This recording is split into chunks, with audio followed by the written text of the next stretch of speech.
Hello mga ka-legit na Katden followers and Katden lovers, narito na ang ilan sa mga updates patungkol kay Alden Richards and Kathryn Bernardo. But before that, if you haven't subscribed yet to my YouTube channel, please don't forget to like, share, and subscribe at i-hit mo na rin ang notification bell for more showbiz updates. Bago tayo of course magpatuloy sa ating updates for today's video, ay nais ko po muna of course magpasalamat po sa inyong lahat for always keep watching and trusting this channel.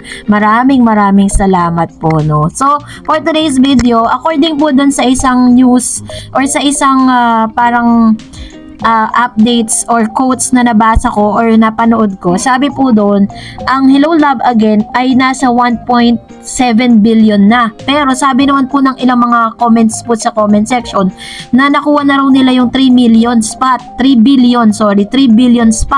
So, aalamin po natin yung talagang total gross sales po ng Hello Love Again. But, etong lang araw o kahapon po is naspatan po sila na pauwi na from doon po sa Canada to Philippines. At ngayon po is naspatan din po si Mr. Alden Richards na nagtitaping na po ng Pulang Araw. Ganito po ka-busy. Kaya po pala sila bumalik kasi 6 weeks na lang po kasi yung itatagal ng Pulang Araw. And siguro mga 5 weeks na lang kung matatapos na tong week na to. 5 linggo na lang po kasi na-extend pa siya ng another or 3 weeks or 2 weeks po sinasabi nila. Kaya po itong si Alden Richards ay kailangan bumalik ng Pilipinas para po itaping po yung mga natitirang segment ng Pulang Araw. Pero after this is babalik na po ulit sila papunta naman po sa Dubai. So talagang iikutin po nila ang buong mundo kung saan merong Hello Love Again to promote their movies at para maabot na rin ng ilan sa mga OFW na talagang naka-appreciate dun po sa kanilang movie. So abangan po natin yan. And gayon nga, ito na kasi usap-usapan din po sa social media ang ilan sa mga news dahil parang pinagbibintangan si Alden Richards na hindi raw sinuportahan itong si Miss Kathryn Bernardo. Dahil maaaring hindi kasi nila alam yung mga nangyari during that time, kaya po nagko-conclude sila na itong si Alden daw ay hindi po 100% na sumuporta dito po kay Miss Kathryn. Kung maaalala po ninyo, nung nagkaroon po nang tanggapin ni Miss Kathryn Bernardo yung kanyang award sa Snow Leopard Rising Award sa Asian World Film Festival 2024 sa Los Angeles, California, ay hindi nga daw di umano nakita ang anino ni Mr. Alden Richards. Sa halip, ang mami ni Kat na si Min Bernardo ang kanyang kasama. Nagulat sila na walang aktor at leading man ng aktres sa billion hit movie na Hello Love Again at hanap ng hanap ang mga fans. Baka raw kasama talaga siya ni Kathryn sa awarding, hindi lang nagpakita.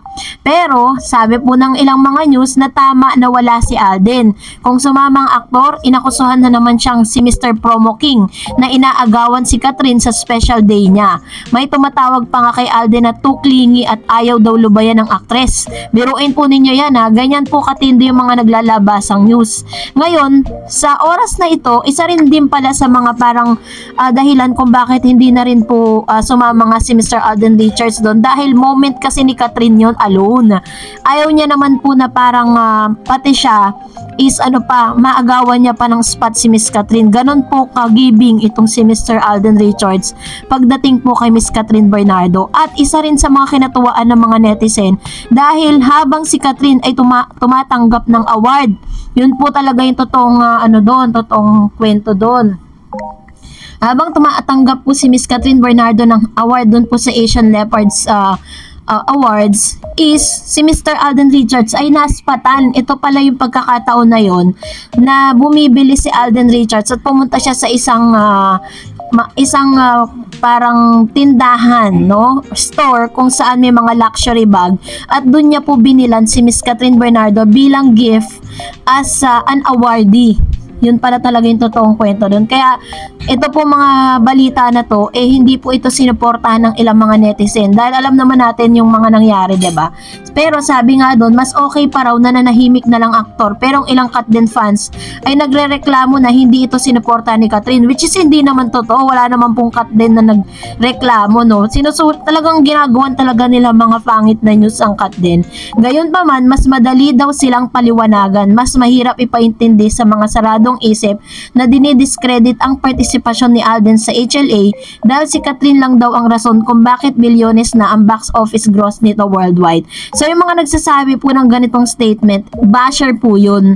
Kasi ganito lang yan. Kung hindi naman din po magaling kung paano po nakipag-collaborate or yung collaborative nila or collaboration ni Catherine at ni Alden Richards, kung hindi rin naman din ginalingan ni Alden kung paano niya tatapatan yung galing ni Catherine, hindi rin naman ganun magiging ganun kaganda ang kalalabasan nun.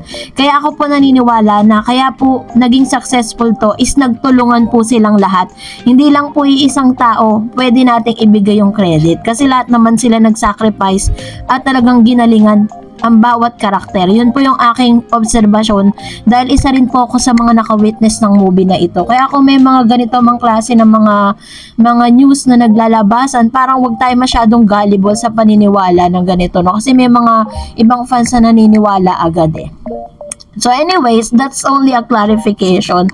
So this time, eto na, bago tayo magtapos ay hayaan yung basahin ko sa inyong ilan sa mga komento ninyo patungkol naman sa ating latest updates.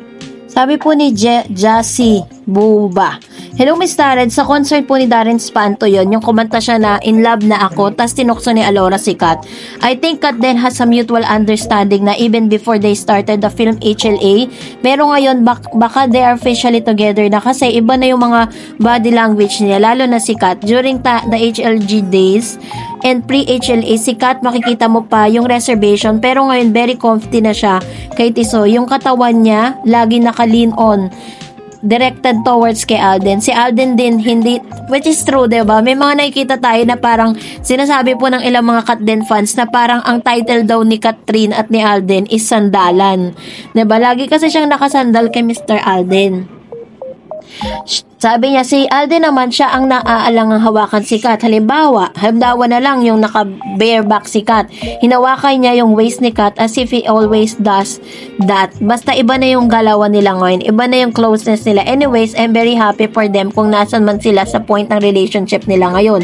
Napakasaya ng Pasko nila. Sarap kaya mag-Christmas pag bagong in love ka. True. May God always bless and protect our Kat din. Ayan. Thank you, Ma'am Shi, sa inyo pong komento. Alam niyo po, nakakita ko ng magandang Pasko between Catherine and Alden. Number one, because of the success of the said movie. And of course, syempre, sa ganda ng kanilang samahan, diba? So, nakikita natin na parang talagang sobrang close na talaga silang dalawa. And another comment, sabi ni Ma'am Shim Grace Peteluna, si Alden yung role niya dito, medyo tameme lang kasi yung role niya, na medyo cool lang kasi doon sa Hello Love Goodbye, role niya doon iba, kaya dapat may magparawa. Kahit ganyan natawa naman ako sa araw-araw sa kanilang dalawa ngayon, magdamag akong natutulog dahil sa magdamag ako may tulog dahil sa dalawa. Ngayon, may tulog po kayo or magdamag kayo napupuyat, parang sabi. Thank you, Ma'am Shi Grace. And sabi ni Cathy, yes Joros, ang galing na natural ang pagpapatawa. So funny talaga. Lahat ng napanood tawa sa joke ni Joros. Pogi pa, pwedeng brother ni Alden, diba? And sabi ni Miss Michelle, God bless you both. Ayan. So, marami po talagang umahanga doon sa karakter na ginampanan nga nitong si Joros. Kasi talagang lahat ata ng mga punchline na binitawan niya doon talagang naghahalgapan. Kumbaga nagtatawanan, gano'n. Parang ang lalakas ng tawa nila sa sinihan pag si Joros po talaga yung nag-punchline ng joke dun sa kanilang movie. Kaya tuwang-tuwa din sa kanya yung mga tao. Sabi ni Ma'am Shi Conchita, true Ma'am Dareds, yung di nakapalaw sa kanila kasi sa kabila pa rin gusto nila. So wala silang alam kung ano nangyayari lately sa buhay ni Kat. Di sila interesado, bahala sila. True. Kaya po sila talagang ganun magsalita, parang puro pambabash na sinasabi nila for the promo lang kasi hindi naman sila nakasubaybay.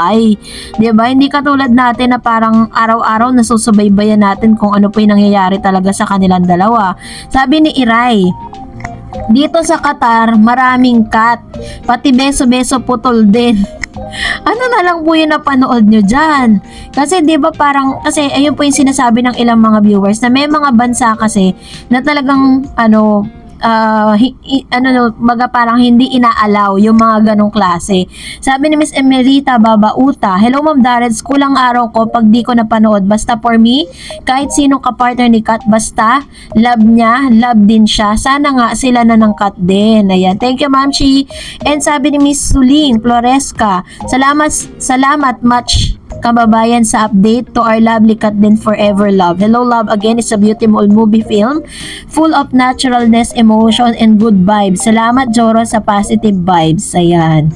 So, natuwa din po no si Ma'am Shisuling Floresca. I think napanood niya na to at talagang natuwa din siya at meron siyang positibong komento. Sabi po, ito po yung sinasabi ko sa inyo. Sabi ni Shilo My Love, 2002, 3 billion pesos na po ang gross income ng HLA as of today nakita ko. Ayan, tapos sabi ni Miss Lilibet, Kat din na po, we love them so much, bagay na bagay. Ayan. Yun po yung hinahanap ko kasi sabi po dito na parang 3 billion na. So hinahanap ko siya ngayon kung asa na po yung pinaka-proof kasi mahirap naman po na parang magko-conclude tayo nang wala tayong evidence. Pero syempre hindi naman po talaga imposible na mangyari yun dahil worldwide po yan eh. Sabi ni Ragde, isa pang record ng Kat din ngayon dahil for all ages na ang fans nila, kinikilig at nagpe-praise na maging sila na in their life kasama na ang mga senior citizen na napupuyat at nakaabang sa mga updates and ayuda ng Kat din dahil sa gabi mostly nagpo-post sa mga ayuda nila ang mga vlogger. Napupuyat si Mamshi. Marami nga nagsasabi parang napupuyat daw sila at napapagalitan na sila.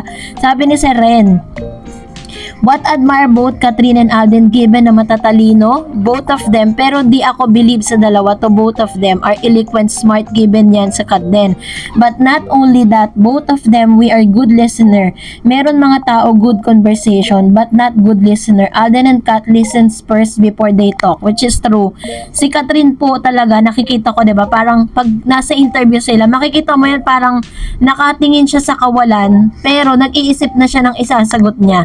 Ganun siya. At ano yun, maganda yung way of communication nila kasi they're not just a good conversationalist or conversationalist but also good listener din po silang dalawa, diba? And so, sabi pa ni Miss Rosel Semili, sana nga sila na kahit ano, ako nagpupuyat na rin ako sa kakaabang ng new video nila. Sobrang kinikilig ako sa kanilang dalawa.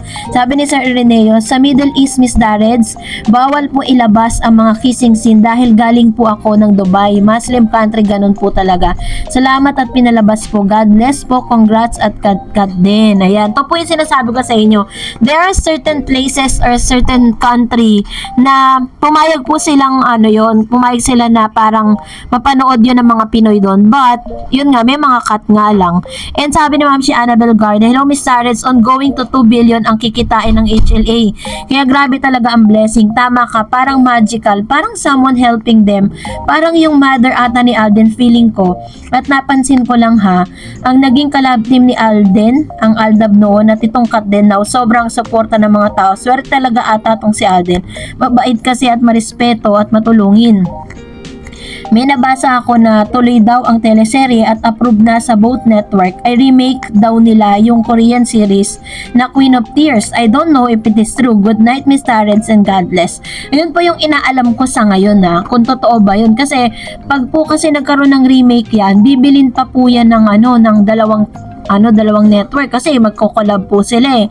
Bibilin po nila yan sa Korean drama or kung sino man yung may-ari ng project na yun, bibilin po nila para for franchise, para i-remake.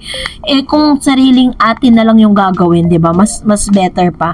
Sabi ni Ariana Macabenta, inamin na po ni Alden sa pasto kay Tito Boy na hindi niya minamadali si Kat. Ibig sabihin, may panliligaw na nagaganap. At nung tinanong siya ni Tito Boy kung nasaan ngayon si Kat, sa puso ba o isip, tapos sagot ni Tisoy, diba? Ang sagot ni Tisoy, both. Sobrang sarap pakinggan. Pumapag-ibig na talaga sila. Very true. And that's it for today. For more videos and updates, please don't forget to like and subscribe. And please don't forget to follow my Facebook page, Darreds TV. God bless everyone!